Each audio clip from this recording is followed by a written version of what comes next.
gonna back You're a up dick. people. Yeah, Garcia, you're a dick. I have 2 arch nemesis. 2. I have 0, which I think speaks to my character over Garcia. I'm very in touch with my emotions. We live together.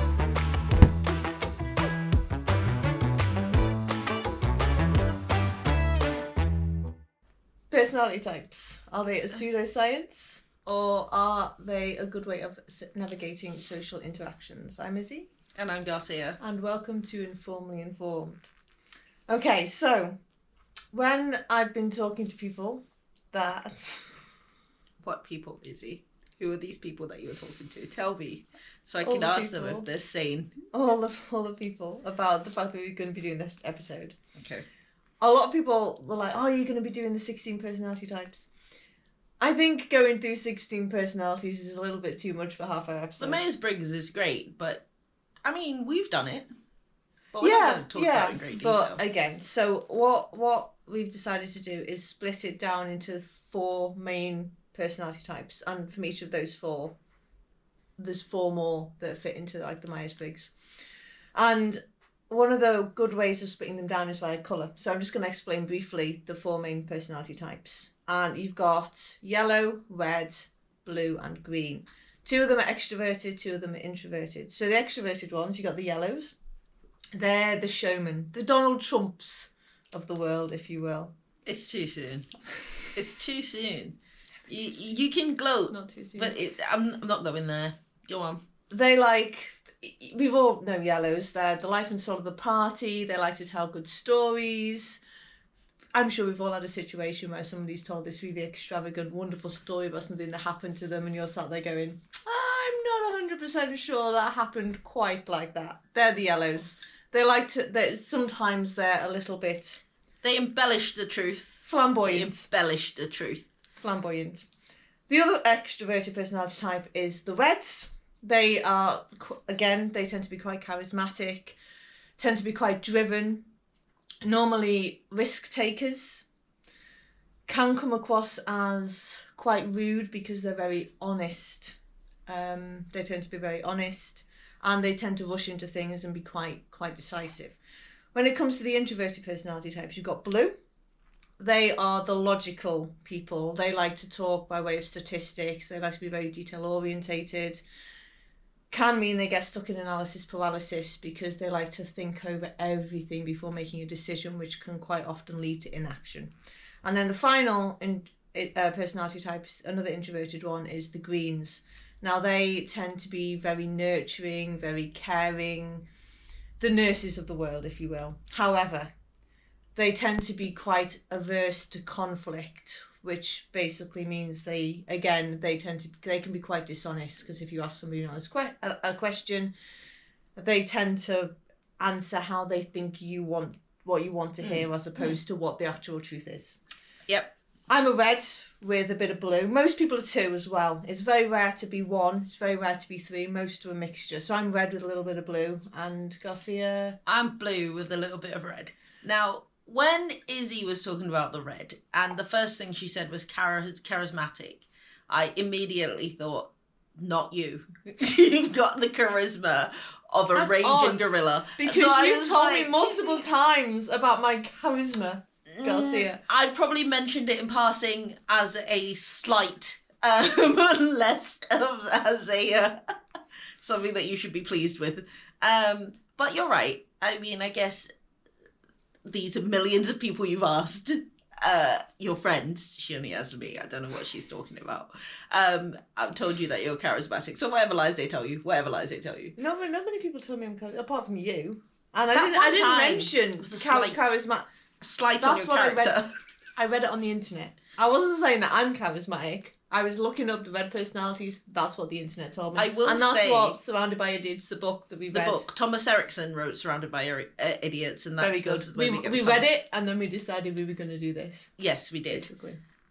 Also because I have a lot of feelings on personalities and how they interact. And because I'm a blue, and I readily accept that I'm quite the logical person. I do think it has to make sense in order for me to When do it suits you, yeah.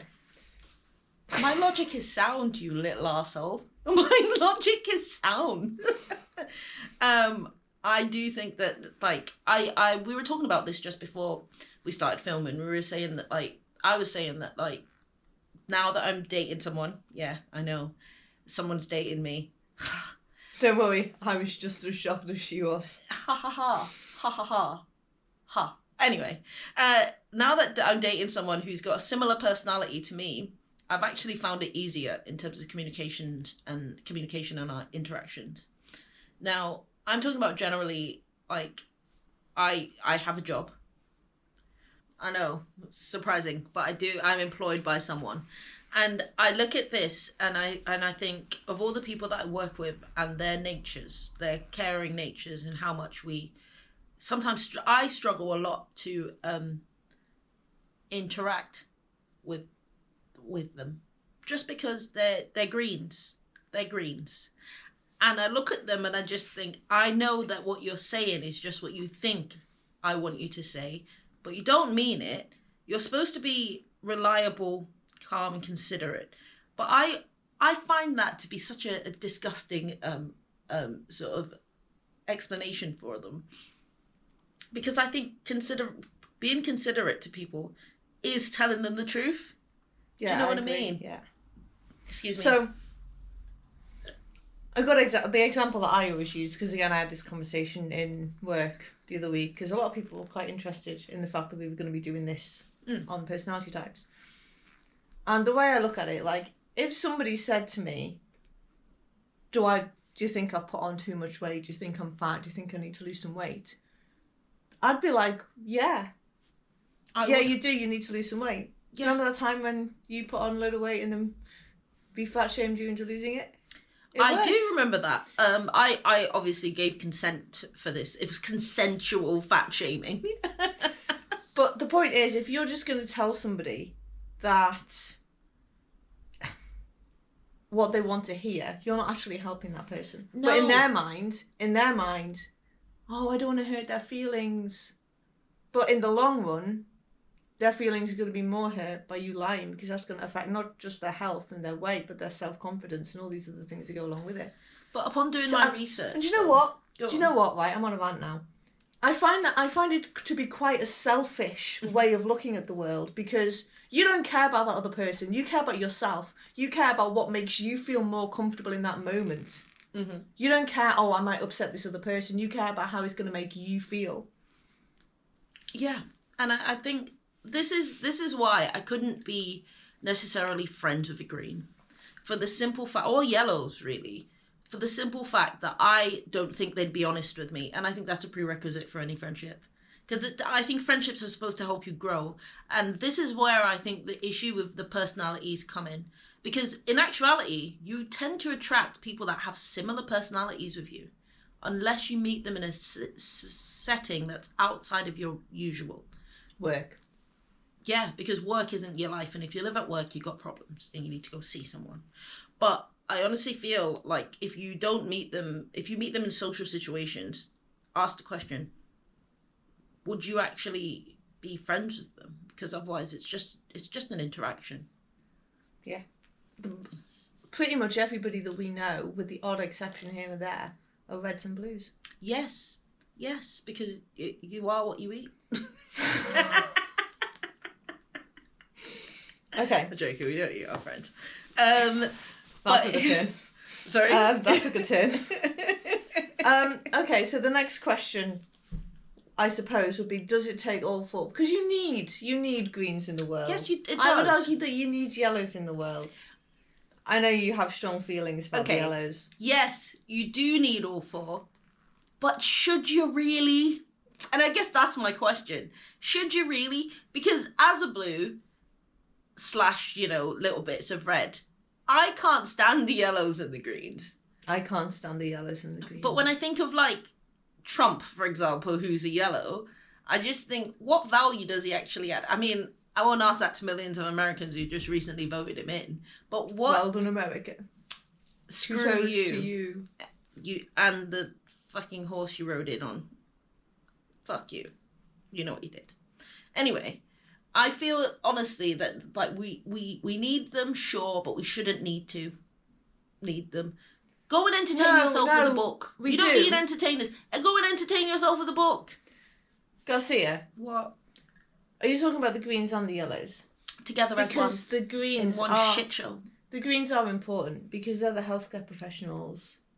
Okay, I am a healthcare professional and I am not green. And in actuality, I gave a speech on the NHS recently, and one of your questions was around management and the type of managers that you get.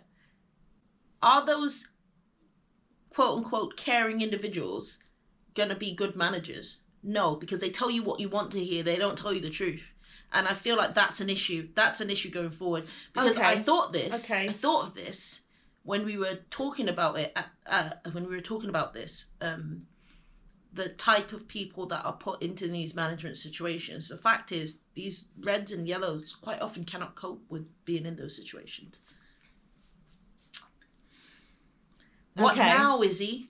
What say you? I say if greens didn't exist, then they'd find it a hell of a lot more difficult to staff on the shop floor. I agree. Because people that aren't greens don't want to become nurses. They don't want to become healthcare assistants for the most part. So it's all well and good saying they don't make good managers. Of course greens don't make good managers. We all know that greens don't make good managers, and this is one of the problems with the NHS. They're promoting people that are fantastic nurses but are not good on the shop, are not good managers. But without them, we struggle to, because you can't force people to do jobs they don't want to do. I guess in that sense, yes, we do need the greens. And I guess because the yellows are also supposed to be, they're the social butterflies, they're supposed to be more creative and optimistic. We kind of need them too, sure. And also, bear in mind, I say that begrudgingly. There are a lot of yellows and a lot of greens that are watching this going, well, screw the reds and the blues. Don't like those people. That's fine, you're entitled to your opinion. And they probably find red and blue personalities annoying. They probably find blue personalities boring. If you are a green because they're not a yellow. Hang on, let me finish. Go on. They probably find blue personalities quite boring because they're not up. They don't find statistics particularly interesting, as an example. Fine. If you're a green or a yellow, feel free to comment in the comment section. Let me know. Do you dislike the blues and the reds the way that I dislike the greens and the yellows? Because I don't know. I think it is the personality clash. That is a real thing. And I think the personality clash here is what it is for me, because I find those people difficult to deal with. Just like I'm sure, because I've heard it a million times. Uncomfortable when people cry. She doesn't know how to deal with that shit. That is true. I do find it uncomfortable when people cry. Because I feel like we're adults now, you should be able to express your emotion without breaking into a crying situation. But I also understand frustration and the need to express that emotion. Express it away from me. I shouldn't say that, but it's just not everybody is able to deal with those things. And I sort of feel I will sit down and have a discussion with you, but the minute you start crying, and then that leads us to another point, right? If we're sat here talking about we don't like this personality because we think that there's something, because the negatives inherently for wrong. us, the negatives of those personality types outweigh the positives, which for us, well, slightly more you than me, would be like inherently, there'll be something an abomination. So you then got to ask the question, what about personality disorders?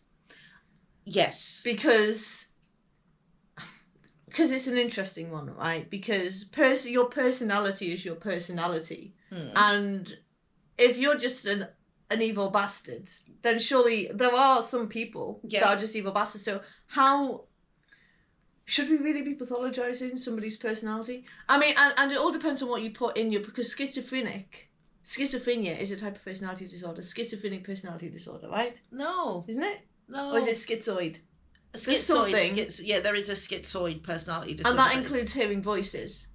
That's a mental disorder. That's not a personality disorder. That's a mental. It's a mental disorder. Yeah. So how can you then say, because they hear voices, they've got something like a personality disorder? So there are a lot of personality disorders that actually do hear voices. BPD can sometimes hear voices. That's EUPD can sometimes hear voices. I'm not sure in antisocial behaviours whether that sometimes can hear voices. But my position on this, actually, since we initially discussed it, has changed significantly. So there was an event at work, not a good event, a negative one, and it included someone with a personality disorder. The situation was as such that everyone broke down from it. And it was simply because I think it's very easy to sit here and talk about them and their disorders and how it affects, everybody around them, because they're constantly trying to end their lives for various different things, or not accepting the help when it's there. But then I think it's a much harder thing when you're in it and you're the one that's experiencing it. Because imagine if you have one, please let us know your thoughts on this and what I'm saying here.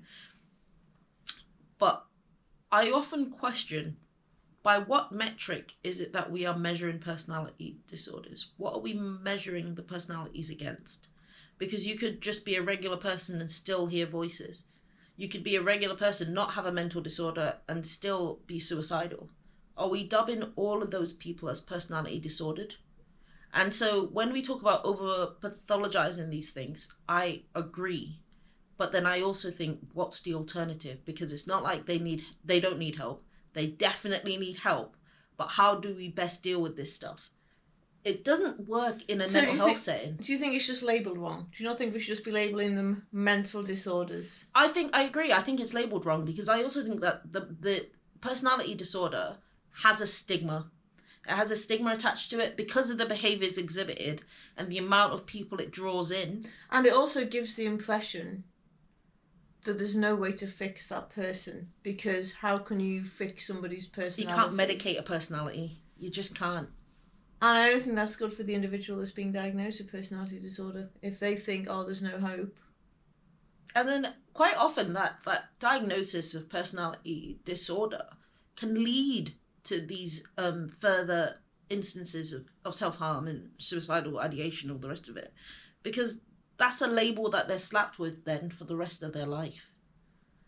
And I worry about these things. So when we don't diagnose personality disorders anyway in children under the age of 21, isn't it? It is, because until that point we say you've got personality disorder traits. But once you start sowing those seeds in, let's say, CAMS, which is Children and Adolescents Mental Health Service, once you start sowing those seeds, are you not then sowing those seeds of doubt that it's never going to be fixed, therefore you are never going to change, therefore this is going to be you the rest of your life? Then people sort of subconsciously feed into that. Exactly. And then also, think about it in terms of healthcare. You go into a healthcare setting and people see personality disorders, they automatically start to dismiss you and dismiss the things that you're going through, because it's, they're just a personality, they got a PD. The amount of times that I've heard various people say this, they're just a PD, and I'm not going to lie, I've also been guilty of saying that. And I must say it's taken recent events to change my mind on this. Mm-hmm. It has, and it's not because I've dealt with hundreds of personality disordered people, but it's taken this event to sort of change my mind and make me realise that actually, we get to go home. At the end of our shift, we get to go home. They are stuck with their personalities for the rest of their life. They're stuck with the label that's attached to it. Even if they get better and they have to live with it, they're still living with the personality disorder, or at least a label of a personality disorder. So I do think that we need to think more carefully about how we diagnose these things. It's a long process anyway. And what I'm interested in is things like antisocial personality disorder. Mm-hmm. Because to me, more commonly diagnosed in men. Yeah, presumably between the age of 18 and 25. I'd imagine that a lot of criminal, at least that's the vast majority of crime committed, is between men aged 18 and 25, and a lot of young men simply grow out of it once their brains become more developed. The question then becomes, how are we diagnosing these people? Is it based on, because a lot of this stuff can simply be put down to how they were raised. Mm-hmm. And if you were then to go back 200, 300 years where society was vastly different, could you then point to every single man, woman and child in that society and go, well, everybody had antisocial personality disorder because that's just how people... I mean... I'll answer that. So part of it is everything that is diagnosed is evidence-based. Everything. Evidence-based practice is what underpins everything in the UK. And in terms of medical care, evidence-based. So there would have been studies and research done, and then the evidence is evidence-based practice. Okay.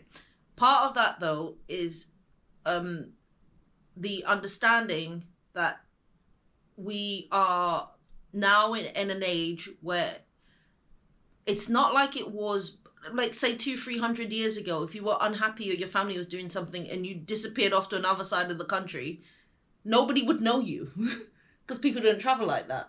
These days, no matter where you are, your medical records follow you. And also trauma. That's mostly what underpins personality disorders. Trauma. Now, the problem with that is that in ACEs, which is adverse childhood experiences, anything could become a traumatic experience. So for us, for example, if my parents shouted at me, I wasn't traumatized by that, but I do know people who were shouted at by their parents and it was traumatic to them.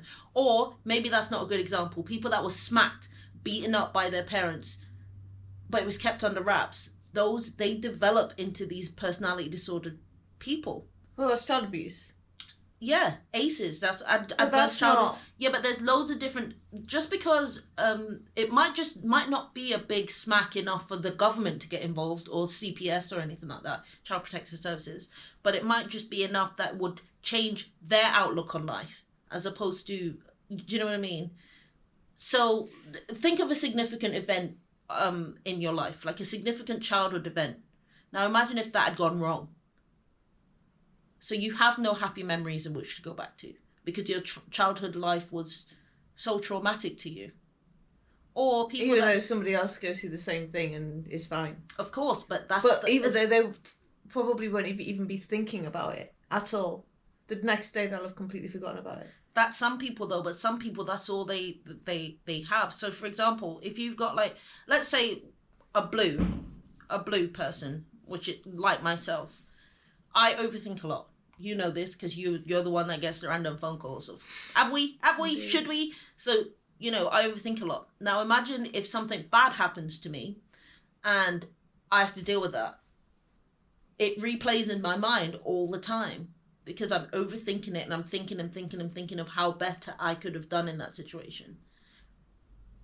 But when you're a child, you don't know that that's overthinking and that's what you're doing. They're just experiences. So I'm not taking the side of the personality disordered here, gung-ho. I'm saying that I understand the traumatic reasons and the how they got here. And then even so, their behaviours in adult life escalate and escalate and escalate. We live in the UK where suicide is not... It's not legal, but it's not illegal either. It's like a weird grey area. In terms of services, it is. If you go to a hospital and you tell someone that you're suicidal, they're going to take that seriously. They will section your ass for that. It's going to take more than that, but they will section you for suicidal ideation, even though it's not illegal in this country for you to kill yourself. So we over-pathologize it, but it's because we are risk-averse. Yes, very much so. As a society, we're quite a conservative... Britain has got an underlying conservative society. It does. Even the most liberal people in the world... Wait, I thought you were talking about being risk-averse. You associate that with conservatism. No, I don't mean conservatives as in the Conservative Party. I mean conservatism as in... Conservatives tend to be less risk-averse than liberals. I'm aware, but I mean it in a sense of we very much keep to ourselves. We very much, it's not spoken about. It's a very indirect society. We don't deal with things in the same way, like, let's say, and America does. We just don't deal with things in the same way. So if somebody comes to you and says that they're suicidal, a lot of British people would not know how to deal with that. or take it as, oh, all right, well, you'll be fine. But you go to the hospital and you say that, they're locking you away. So do you know what I mean? We appear to be quite liberal in our beliefs and the way that we go about ourselves, but in actuality, in our systems, we're not.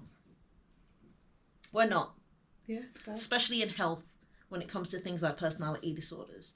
But in terms of like personalities meshing and personalities going sort of clashing, I've come across people who I absolutely hate. I have 2 arch nemesis. 2. I have 0, which I think speaks to my character over Gracias. I don't give a shit what that says about my character. I hate these 2 people with a burning passion. It's not even gone to indifference. They know what they did. Anyway, and I also feel like part of the reason that I despise them so much is not only because of the things that they've done and the things that they do, but also because of their personalities. I do not like a lying personality. Yeah. I don't like a personality that I don't understand for the simple fact that it goes so far against my own. But this is the thing, right? Because different personality, if you can understand the different personality types and recognise them, people become very easy to then predict. So you know this person, if I say this to this personality type, they're more than likely going to react to this. This is why good salesmen don't have 1 sales pitch, they've got 4 sales pitches. They recognise the person they're talking to and adopt their sales pitch. If it's a blue personality, they're going to go do a full-on deep dive into all the statistics about the particular car, all that sort of stuff. Whereas they're not going to do that with the yellow personality type, etc., etc.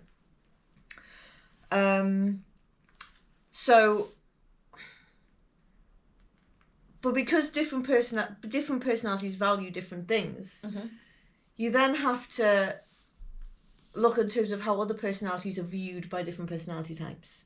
So I've got into a lot of trouble in life, I guess, work specifically, especially being around a lot of greens. It's a little serious. Look at my cat. The set cat. The set cat. It's not Goku this time, it's serious. So yeah, at my house this time. For coming across as rude or abrupt, when in actuality I'm just being honest about a situation. And I've had people in work come up to me and go, Izzy, can I have your advice? I want you to tell me what I should do in this situation, or just, what about my haircut? Did you think it looks old-fashioned? Or things like that. And I've gone, well, yeah, I think it does. And someone's like, oh, and somebody was in the room at the time. And they were like, oh, I can't believe you just said that. And I said, it doesn't make you look old. I didn't say it made you look old, but it is a haircut that you wouldn't go out of place in the 80s. I mean, you asked me if it was on fashion. And Maria pulled me aside afterwards and she was like, I've asked so many people the answer that question. Everyone said no. But the reason why I asked you is because I knew you'd give me an honest answer. Right? But it gets red personalities and blue personality types in a lot of trouble. Oh, absolutely. Because the amount like, of shit I get into. They're so rude, I can't believe they'd say that. But at the same time, you can't just go through life lying to people about your opinions. No, but this also feeds back into what I was saying about a direct and indirect society. Because reds and blues are quite to the point. This world was built for the yellows and greens. It was. The UK was built for the yellows and greens. It was. It was not built for the reds and the blues. Because the minute you say things in a way that's just to the point. I, for example, cannot stand small talk. I find it to be... boring. Yeah. I don't see the point in it. What's the point? I understand now, after having this conversation with my girlfriend, hello girlfriend, that people need small talk. It's jarring to me, but it's fine to other people. Just like when people ask me how I'm doing, and if I'm not doing fine, I do not say I'm doing fine. I say I'm not fine, I'm not alright. But apparently, people want to hear that you're fine. They don't want to talk about what's happening with you. So my question remains, why ask? It's not polite to not listen. So you've got to figure out which one is it? Which one is it? Otherwise, just carry on and go about your life, and I'll just carry on and go about mine without your interruption to it. Don't ask me how I am. Why is that the greeting? Hi, how are you? And you know what? It's interesting when you bring culture into it as well. is in certain countries, like Poland as an example, there is no small talk. You don't do small talk. I should have been Polish. Well, I'm Jamaican, and that's good enough. So when you go into the UK's serious. My cat has just jumped into a box and decided to make as much noise, a cardboard box, and decided to make as much noise as she possibly can. When you go into a shop in Poland, you go up to the till, not a single word is spoken. Beep, beep, beep, £10. That's how it goes. If you flip that to the other end of the extreme, which would be the US, or more specifically the southern states in the US, hi, how are you? Even when you're not in the mood. Do you need an extra bag with that? How was your trip today? Did you find everything that you needed? It goes on and on and on and on. Me and my friend used to play this game in America when we went travelling around America. Whenever we went to a restaurant, and say we've been to the restaurant more than once, when they come over and do the order, to say your entire order without a single question being asked from the waiter. So you'd have to go, can I have steak? Can I have it rare? Can I have it with chips? Can I have it with that? And keep going and try and get answer all of the questions before she asked the question. And it's difficult. We never won the game because they'd always find something else to ask you. Well, so it's not. People in the UK are forcefully polite. But this is something that I've now adopted, right? Specifically in work. And I do it. I ring the ward, I go, hi, how are you? I don't care. I don't care how they are. I do. And sometimes it's people, I do it quite a lot actually when I ring the wards. Happy Monday! Oh my God. And they laugh. But you know, it's a little icebreaker. Because they're more likely to help you. I get that. Even today, Strategic. I was actually... So even when I'm being a green, I'm still a red. Yeah. I was actually talking to someone today, and I was doing something, fixing a window, trying to close a window, and I was with a patient and another member of staff, and the patient turned to me and said, "Oh, is this something that's normal for you to come in and do this?" And I said, "Yes, because it says it in the standard operation procedure that the window has to be locked open or locked." And she was like, "Oh, I didn't know that." And I said, "Well, now you do." And then she went, "Oh, right, okay." And became very sheepish inside herself. And I turned around and I said, "I'm sorry.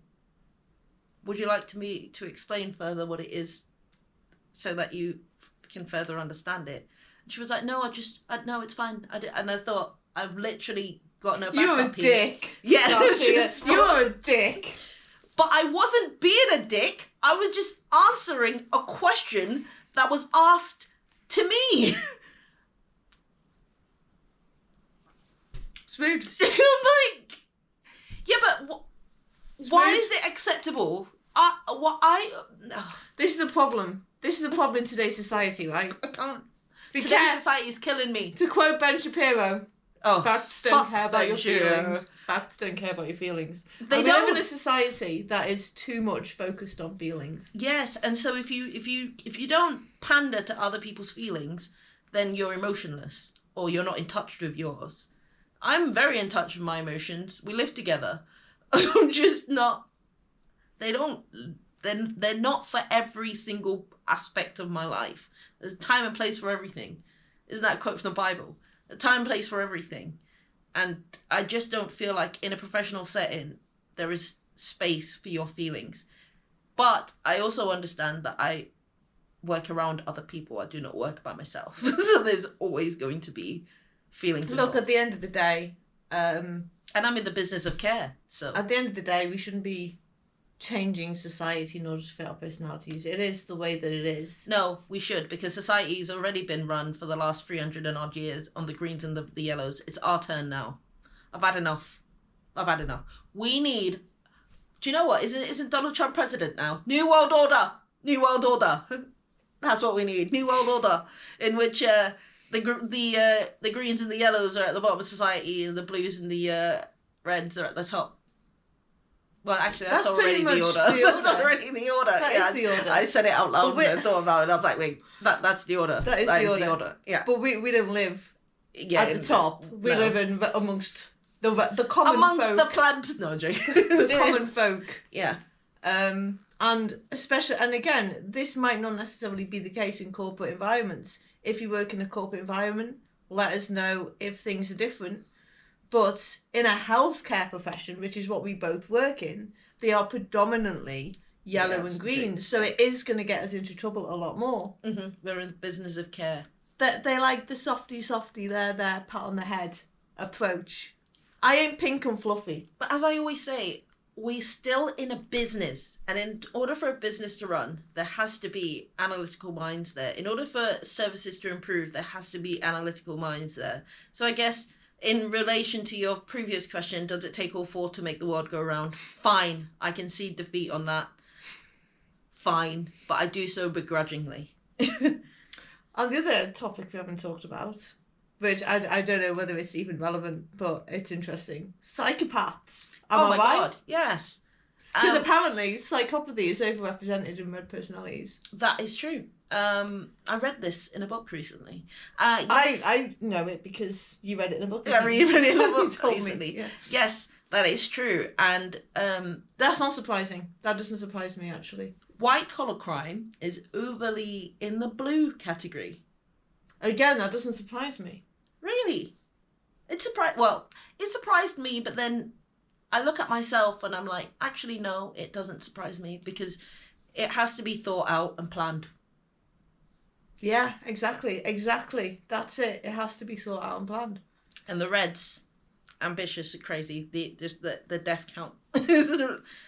As a victim of Izzy. And the crime. Yeah, I get it, man. I get it. And crimes which involve sitting in the road on the M25 and screeching at the sky are predominantly committed by green personalities. Oh my God. I think that's fair to say. I'm still pissed off about that. And that was like, was that last year? Or was that earlier this year? I don't know. What it is. All the days are the same these days. Well, anyway, on that note, yeah, I guess we're drawing this episode to a close. I think we've talked about this for long enough. Yeah, we've exacerbated and explained how it is that the yellows and the greens are the losers of the world. No, I'm joking. I am joking, obviously. If there's anything you think we missed, any parts of like different personality types you think would be interesting to talk about, let us know. We'd be open to do another one in the future. I should honestly say, just before we sign off, sorry, but we have done the Myers-Briggs, and I am a INTJ. And I am an ENTJ. Yeah.